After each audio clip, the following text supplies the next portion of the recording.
Добар ден, почитувани, ова е почетокот на уште една нова Телма амбуланта. Кои симптоми укажуваат дека здравјето ви е загрозено поради работата? Како влијат прекувремената работа и преголемиот број работни задачи на работното место врз физичкото и менталното здравје? Светската здравствена организација вели дека работата влијае врз здравјето и тоа е нешто за што мора да се зборува и токму затоа оваа тема ја отвораме во денешната Телма амбуланта со магистар доктор Илчо Евковски, специјалист по медицина на трудот од приватната здравствена установа Медика Центре Тетово. Докторе, добре дојдовте во студиото на Телма и добар ден. Добар ден на сите. Ке започнам со едно од последните истражувања на Светската здравствена организација која што вели дека доколку луѓето работат прекувремено, 49 часи повеќе во текот на неделата, во просек пијат повеќе алкохол и има уште еден ваков заклучок. Резултатите покажуваат дека конзумирањето алкохол расте кога луѓето работат повеќе од стандардните 40 часа. Имат ли објаснување зошто е ова вака?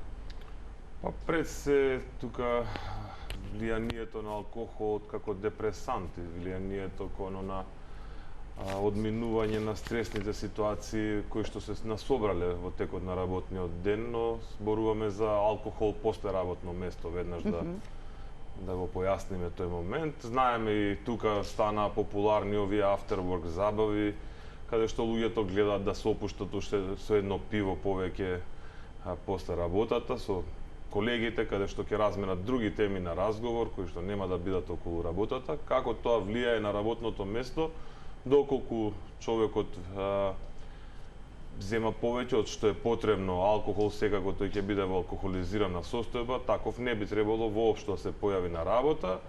Дали прекувремената работа е факторот кој што влијае лошо врз здравјето, не сум баш најсигурен во овие 49 часа од Светска здравствена организација. Имам некои други податоци, како повеќе од 55 работни часови дека започнува влијанието, а над 70 часа работа неделна се смета како веќе живото загрозувачка.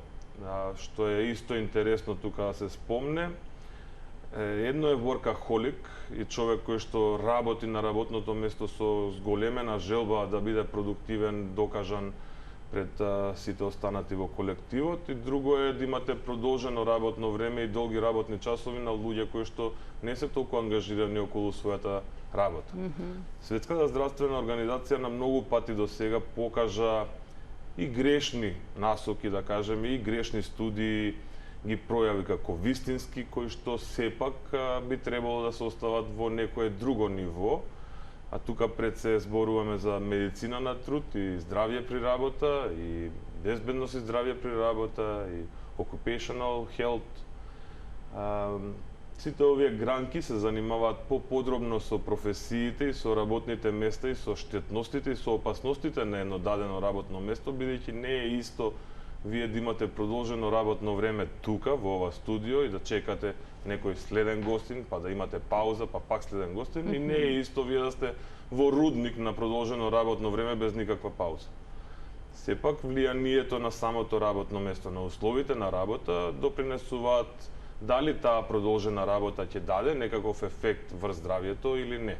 Главно околу продолжената работа се знае дека е тоа стресно, и се знае дека имаме проблем со движењата, односно подолг, помалку физички напор, односно помалку движење на човекот, кое што доведува до други проблеми од стоење или од седење. Долго продолжено работно време во една иста позиција и други моменти кои што се јавуваат поради ергономика на работното место. Споминавте над колку часа преку време на работа се живото загрозувачки? Над 70. Над 70.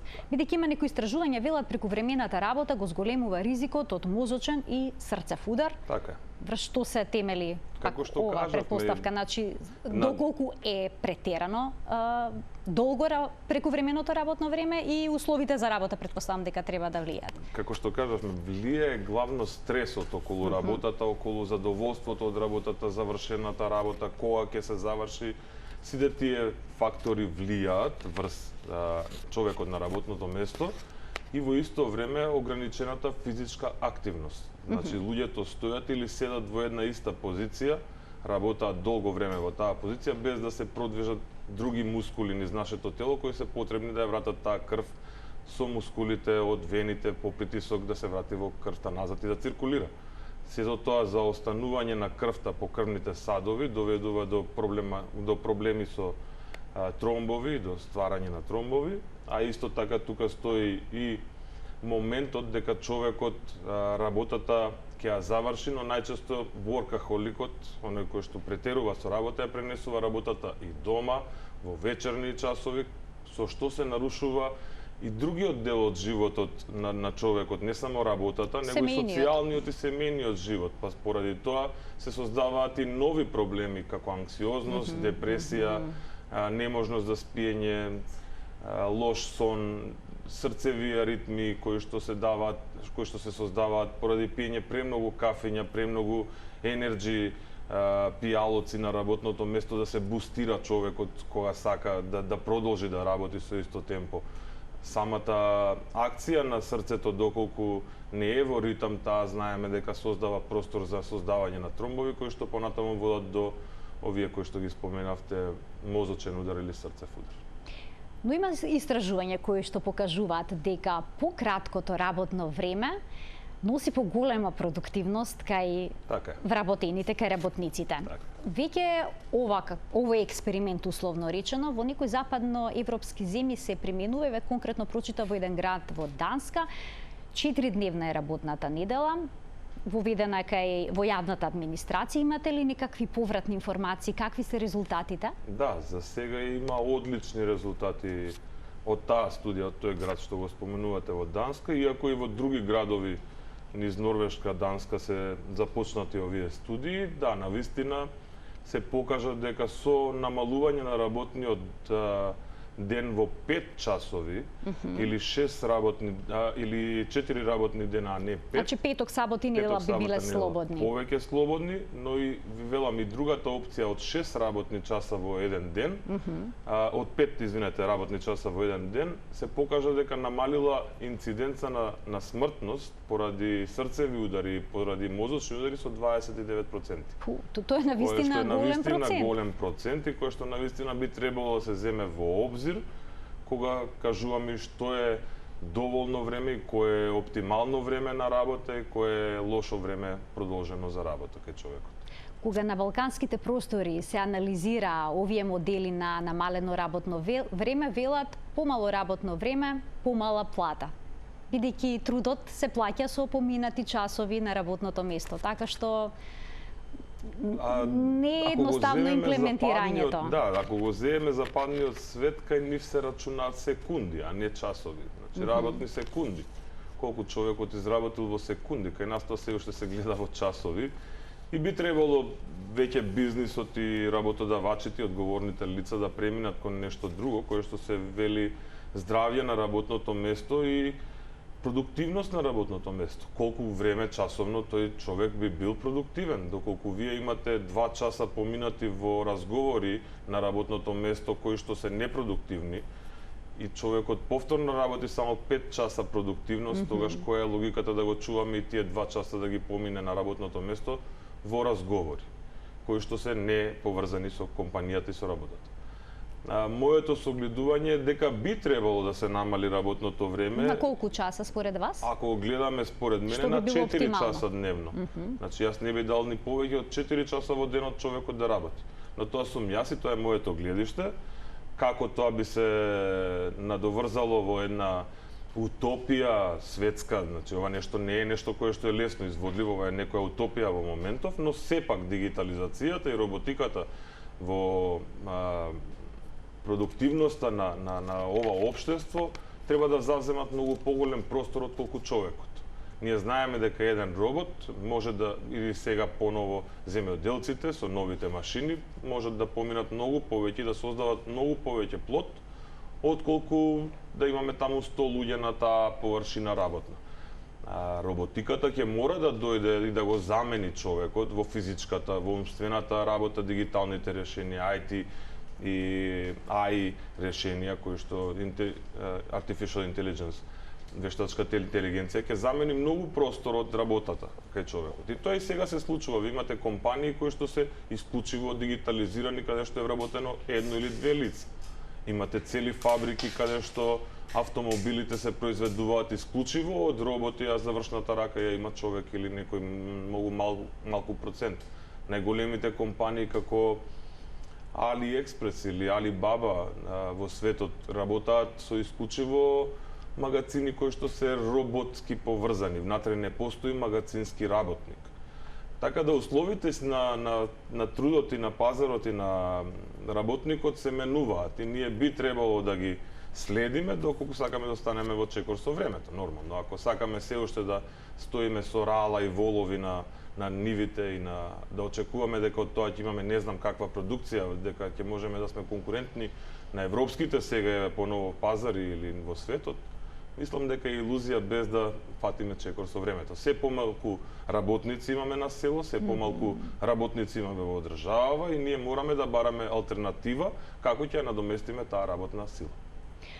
Многу вработени се жалат дека не може да постигнат баланс помеѓу работните задачи, професионалните работни задачи и семејството и семејните обврски, бидејќи повеќе време поминуваат со колегите на работа отколку во домот. Некои се жалат и дека чувствуваат физички симптоми на болест поради незадоволството на работното место, велат пукаат по шавови.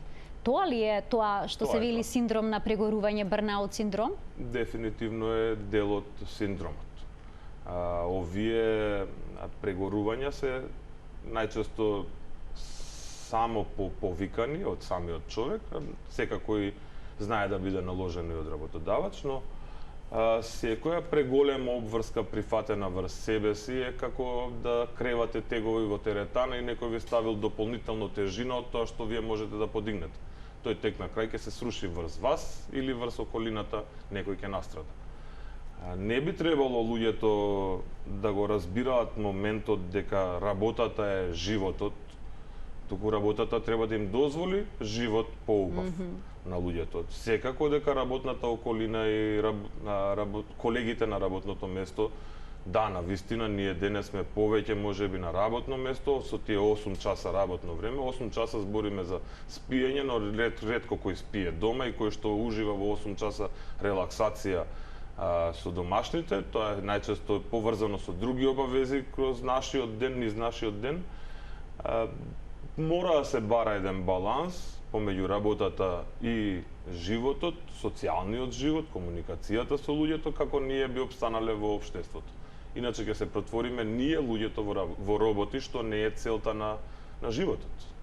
А кои симптоми може да укажа дека ни е загрозено здравјето од работата, од професијата? Како што кажав, опширна ви е темата. Штетностите и опасностите на едно работно место зависат од многу фактори. Значи, тука имате од биолошки, како сега во моментов COVID-19, до бактерии, до хемиски, до физички штетности и така натаму, каде што не секој едно исто работно место може да доведе до последици здравствени кај човекот. Но кога некој има незадоволство. Да. Генерализирано работата предизвикува незадоволство кај оној што не е задоволен од сопствените успеси на работното место и на сите тие луѓе им препорачуваме да си побараат некоја нова професија или ново работно место во иста таква компанија, каде што би можеле да се доискажат или да добијат до своето место во општеството, во заедницата. Луѓето ќе мора да посветат повеќе внимание околу своето работно место, околу својата лична дисциплина и ред на работно место, бидејќи насекаде гледаме како луѓето бараат некаков начин да избегнат денес задачата која што е за завршување или работата која што е оставена од вчера, ќе ја остават и за утре, и тоа е натрупување на проблемите. Штом се натрупуваат работните обврски и проблемите, вие следниот ден веќе не можете да постигнете, тоа ви влијае врз вас, не се чувствувате задоволни од тоа што сте го сработиле денес и секако дека тоа предизвикува стрес и нарушување во остатокот од целиот диапазон на психосоматски заболувања кои што може да се јават по него. Но сепак некои работат во токсични средини кои што создаваат стрес, во западните земји даваат отказ. Луѓето бараат друга работа, кај нас некако размислувањето е поинакво. Работа каква таква, битно имам плата редовна и Не го слично. разбирам тој момент, искрено навистина не го разбирав тој момент. Работам од своја 15-та година. Не разбрав луѓето како може да не се снајдат во Македонија, да најдат толку, има работни места, толку работа се нуди постојано. Некој ќе каже за помалце пари, па ако ви е помалце пари, побарајте друго работно место, друга таква работа или побарајте втора работа. На запад често се слуша дека луѓето имаат пари, но верувајте дека таму и повеќето од нив работат и втора работа, оние кои што навистина имаат пари. Не може во ова капиталистичко општество ние да се однесуваме со некои застарени идеи социјалистички како се ќе ни биде средено од државата, вие уживајте, ќе си имате работа и ако останете социјален случај не се секирајте, ќе имате пари. На тоа време заврши во Македонија одавна.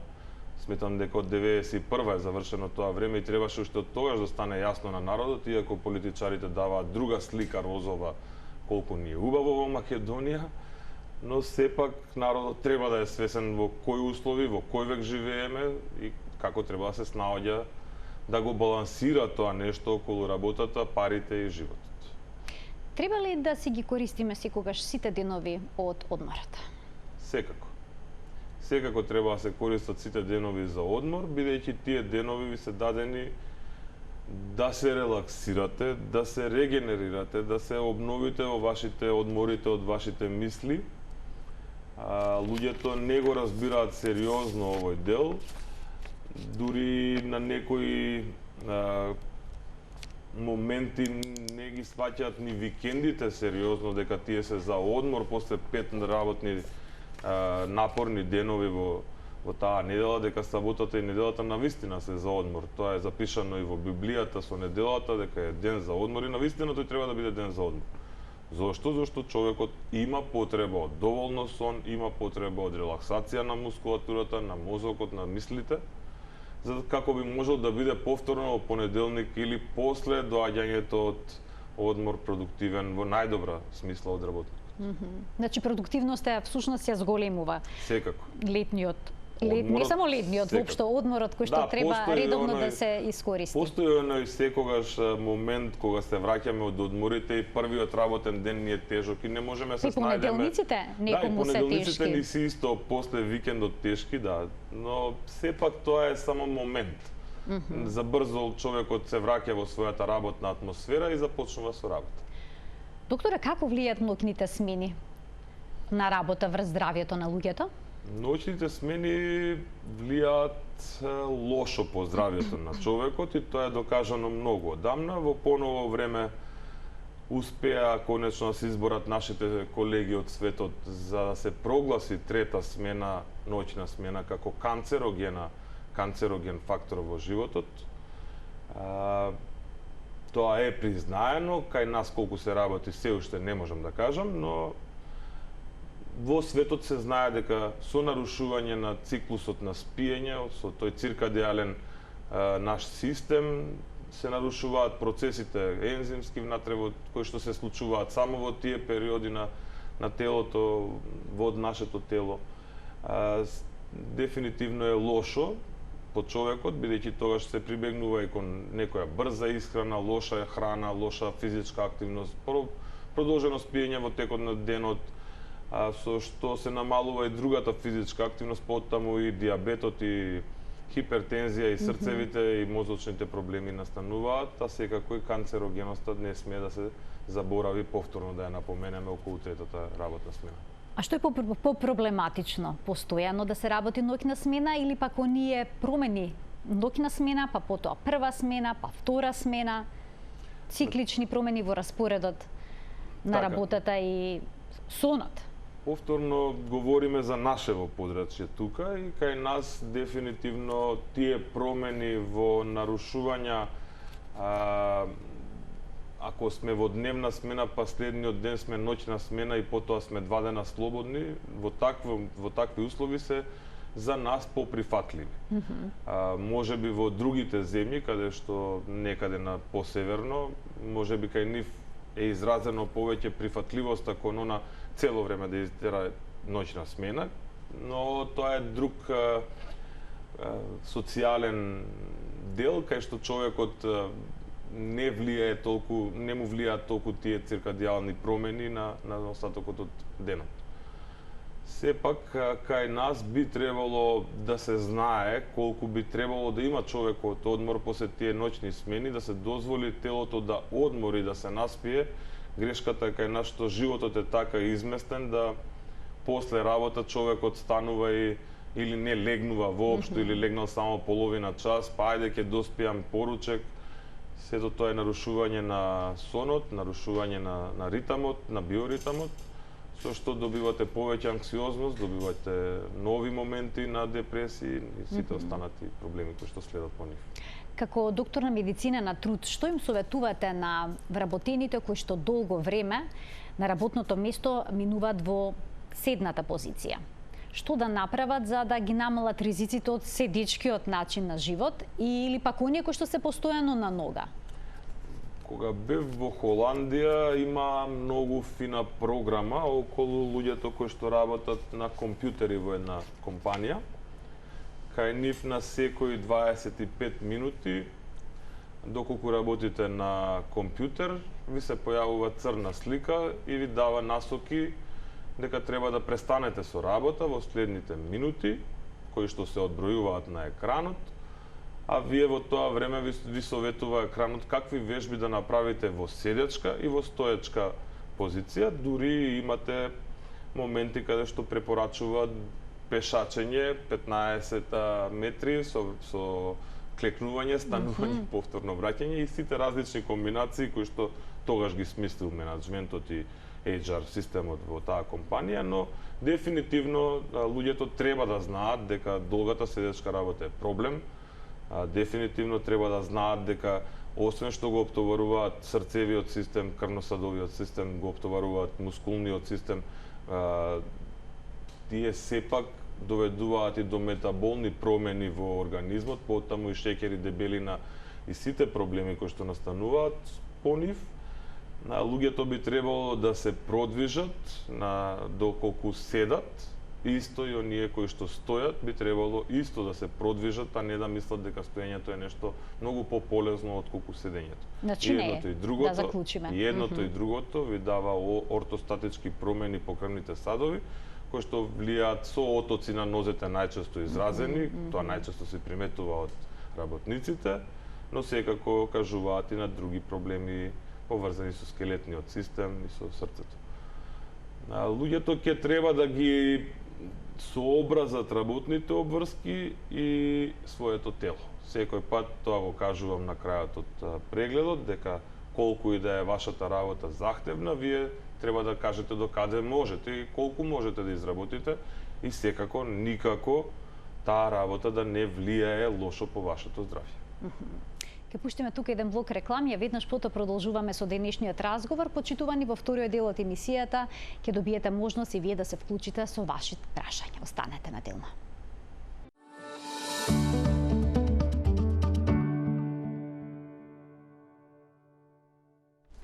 За влијанието на професионалниот живот и прекувремената работа врз здравјето денеска зборуваме со магистар доктор Илчо Евковски, специјалист по медицина на трудот од приватната здравствена установа Медика Центре во Тетово.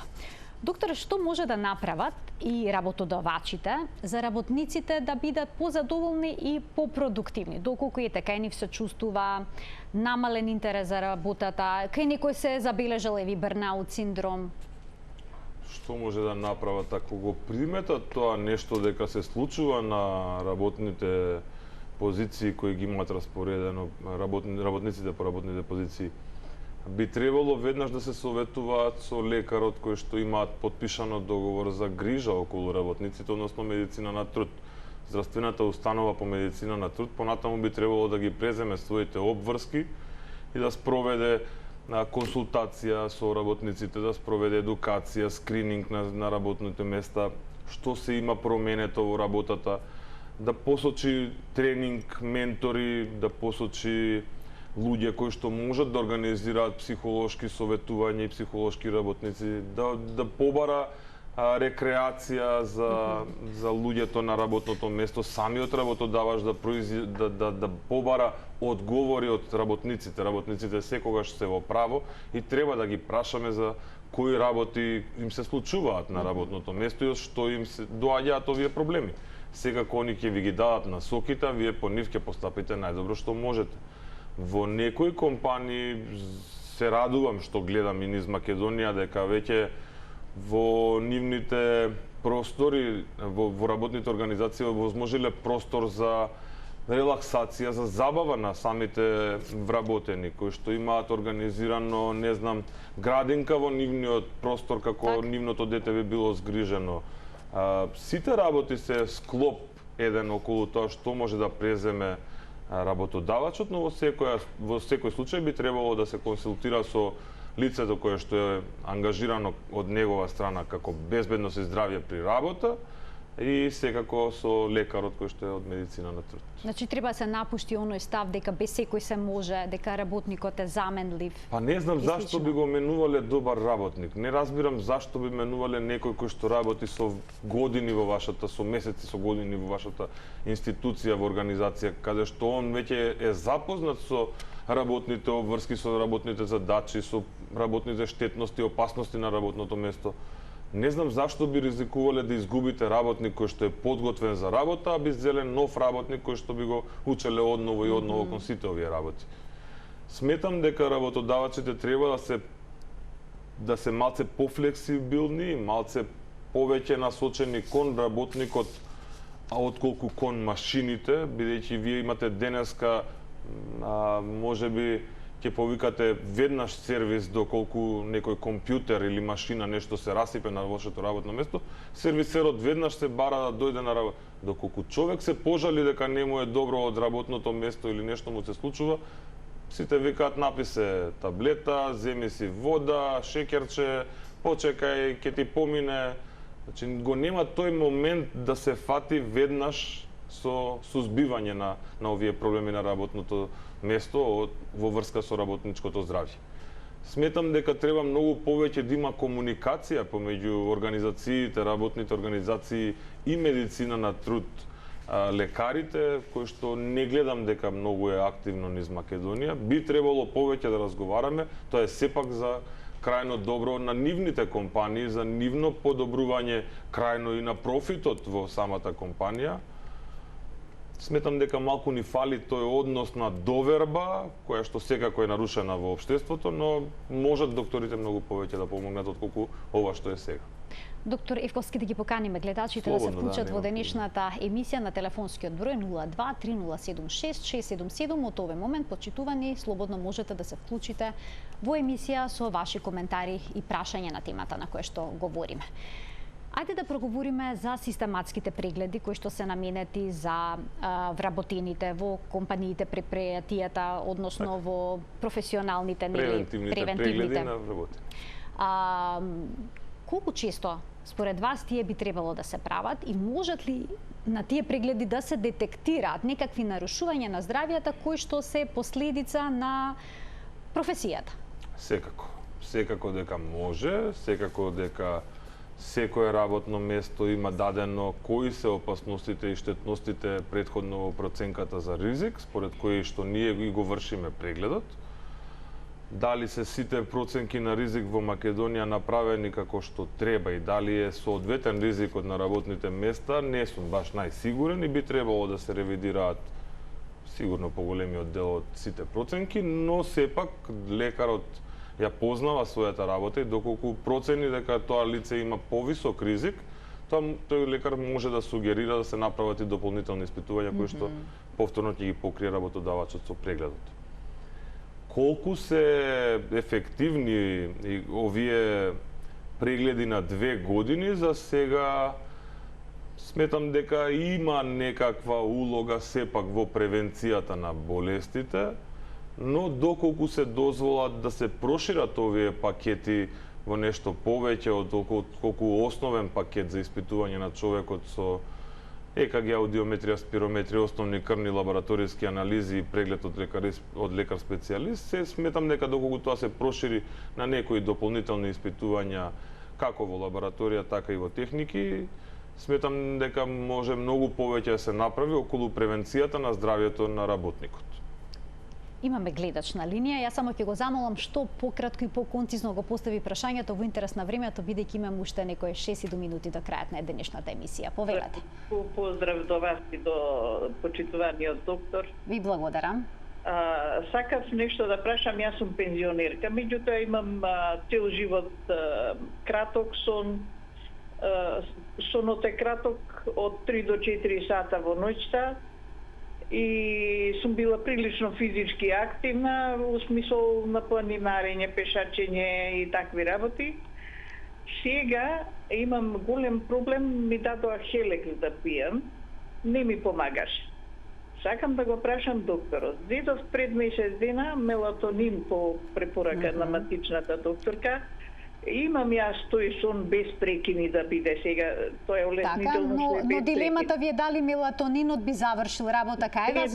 Така, ви благодарам за вклучувањето во програма. Надворот имате доктора, но еве неколку насоки дадете. Мелатонинот секако помага колку што може да помогне, но хелексот не е апче кое што е хипнотик. Би требало да се обрати до матичниот лекар да препише хипнотик за спиење, а не апче за смирување. Така. А мелатонинот би помогнал ли, што велите? Мелатонинот ќе си има одреден ефект, но дека ќе биде тоа нешто кое што ќе го реши, не. Так. Кога се прават систематските превентивни прегледи во фирмите, има пакети кои што се за работниците и пакети за менаџерите по фирмите. Дали кај нив е кај менаџерите поради оној менаџерски стрес што се јавува на работното место се потребни некои подетални анализи? Секое работно место има изведено, како што кажав, проценка на ризици на работното место, кои штетности и опасности влијаат врз здравјето на тоа работно место. Менаџерите имаат некои проширени пакети кои што ги бараат за себе, кои што реално даваат една друга слика, а не сликата која што е потребна за работното место. Значи, тука се навлегува во еден поширок спектар на здравјето на човекот, не само поврзано со работното место и со работната позиција. Па таму бараат некои испитувања и кои што некогаш сосема не се потребни да ги направат и тоа е само трошење пари, но некогаш навистина и трошат пари на нешто што они нема да го направат во својот систематски преглед, а немаат време за да дојдат на дополнителни прегледи по приватни прегледи или како и да е по државни институции. Затоа и они прибегнуваат кон проширување на својот пакет и да, тука го насетувам вашето мислење и да, навистина би требало, доколку веќе имаат низок ризик на работното место, а бараат ваков пакет, би требало да се советува зошто тогаш истото не го направиме за целата фирма, каде што имаат сите низок ризик. Предпоставувам дека е сепак договор помеѓу менаџментот на двете организации, било здравствената, било работната организација, но како и да е, морам да напоменам дека онаму каде што сме го прошириле пакетот по барање на работодавецот кој што бил спремен да плати дополнителни средства, не знам, за најпросто за ехо на дојки или за ехо на простата. Верувајте дека многу работи се запоставени во општеството и луѓето не гледаат толку на своето здравје, отколку што гледаат на работата, на платата и на сите останати социјални случувања во нивниот живот. Потаму овие наши испитувања дополнителни кои што ги овозможил работодавачот, платил за нив, им дало навремено да решат некој свој проблем. Значи, многу пати ракот на дојка и ракот на простата се открива на овие наши систематски прегледи со една обична, едноставна, неинвазивна метода ехо на дојки или ехо на простата. Така да, точно е, доколку секој менаџер се грижи околу својата работна организација, околу својот потенцијал и сила во работниот процес, би требало да дозволи и повеќе кое што нормално ќе се препорача од лекарот за своите работници. Не гледам зошто би се грижеле за колата да ја однесеме 2 пати, 3 пати годишно на сервис, која што е кола, материјално нешто, и зошто човекот би требало да оди еднаш на 2 години на преглед на истиот таков некаков превентивен сервис каде што превентивно се решаваат работите. Кога ќе дојдат проблемите, обично тогаш кај нас не се толку потенцирани овие работи, но морам да го споменам, кога ќе се појават тешките проблеми и кога ви зафалува на работа човек кој што навистина зависело од него процесот работен во организацијата, тогаш разбираат работодавачите што направиле и што изгубиле со тие штедења околу здравието на човекот. Така, ние сепак можеме да ги минимизираме штетностите и опасностите на работното место. Тоа е мојата работа, превенцијата, како да ги намалиме скроз најниско ефектите кои што ги имате околу вас, да тие не предизвикаат болест по вашето здравје. Имаме уште еден гледач, јас навистина не знам дали имаме време да го вклучиме, еве да дадеме можност, нека одлучи режијата. Добар ден.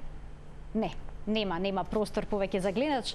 Докторе, јас ви благодарам за вашето денешно гостување во Телма амбуланта, што на многу убав начин ги разјаснивте главните аспекти зошто работното време и професијата влијаат на здравјето и како голем дел од работите би можеле да се превенираат. Ви благодарам на поканата. Се надевам дека и понатаму ќе останете активен и на тема COVID. Пишувате често. Колку што можам. Ја следите Успевам. така и таа проблематика. Така што ќе во една од наредните емисии би можеле да зборуваме и за тоа. Уште еднаш благодарам за гостувањето. Почитувани, тука ја закружуваме денешната Телма амбуланта. Ви благодарам за вниманието со кое што не следевте и денеска. Имајте пријатен ден.